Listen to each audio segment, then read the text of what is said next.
But first, we want to update you on some deadly flooding out of Kerr County. That's down in the Texas Hill Country. Mayor Joe Herring Jr. of Kerrville issued a disaster declaration as county authorities have confirmed 6 deaths per the county judge. You can see some of the flooding there on your screen. Up to 10 inches of rain has already fallen and more is expected. So let's go to our Janelle Fort in our newsroom. Janelle, what's the latest out of Kerr County?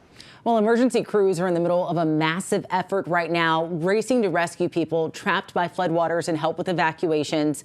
This is a very dangerous and rapidly developing situation playing out in Kerr County. For reference, this is about 60 miles northwest of San Antonio near the Guadalupe River.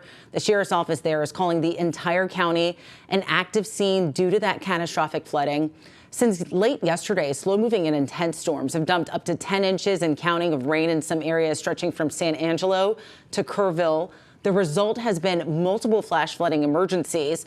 Now, the area remains under a flash flood warning until at least noon. Again, that's expected to be extended. We've been monitoring coverage from our sister station in the area, and the pictures are devastating. You're looking at some of them right now. Roads washed out, rivers and creeks rising fast, and widespread damage.